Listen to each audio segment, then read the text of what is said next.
David Azurdia. I'm the creative partner right here at Magpie Studio.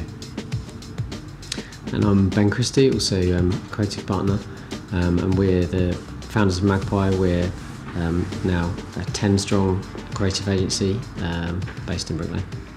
So we very much had a shared belief in the type of work that excited us and the type of work we wanted to do.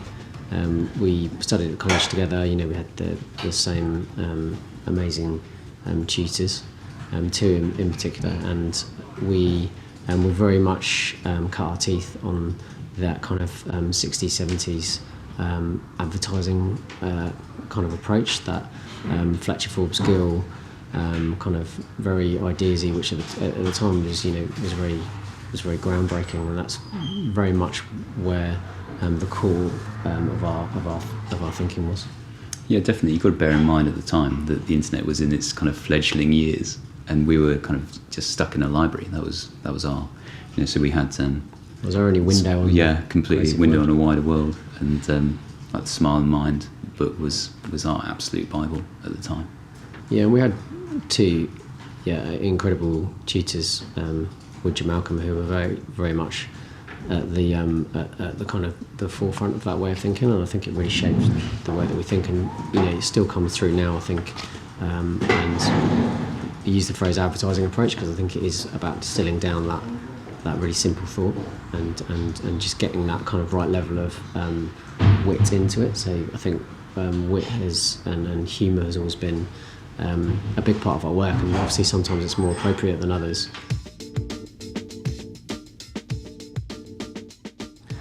I think we just really loved the type of work that we did. We love great design work. We love doing ideas. We love the kind of love that kind of magic of that type of thinking, that kind of like wit and intelligent ideas-based graphic design. Yeah, the idea of connecting with someone emotionally through the humour, through the penny dropping when someone gets an idea. I think that was always forefront, that kind of slightly, I guess, a slightly more psychologically aware approach to it. So always with the audience in mind. I think that was the basis of the ethos for the work. I think from the studio as a whole, we'd experienced the long hours in the design industry as a whole. We'd kind of, as most juniors do, as they're working up through the ranks, that put our lives on a hold for the work a lot of the time. And when we set up Magpie, there was a clear intent to produce work that was of the highest standards, but also retain a bit of our own lives within it.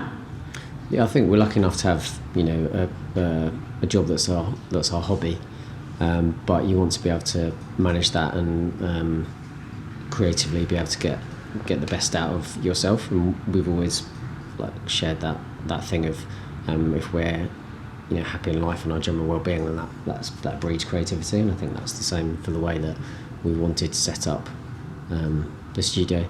Also, I think we talk about the ideas-based design, but I think at the time that we knew that could only go so far, and there were then there were a lot of other agencies that could perhaps do the same things, and we felt that that marrying that with craft, attention to detail, and that kind of clarity of message.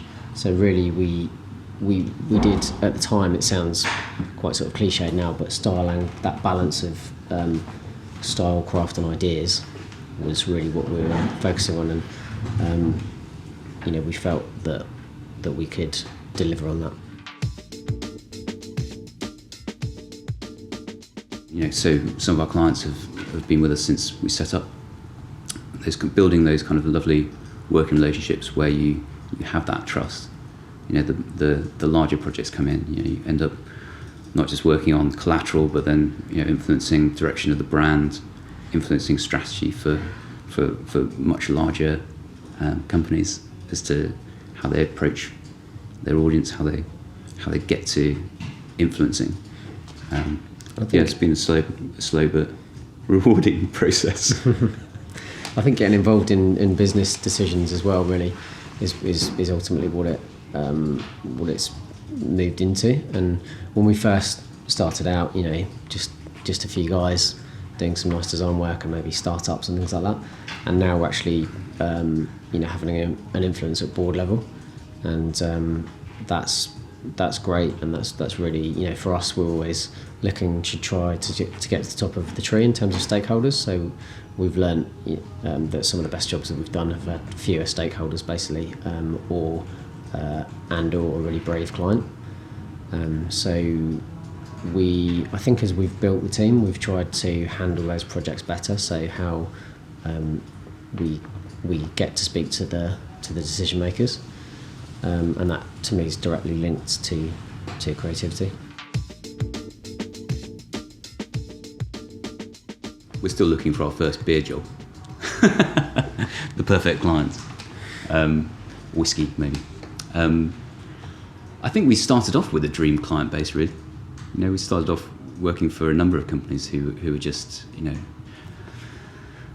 on the tick list of perfect jobs, or the kind of work that you want to be putting out there.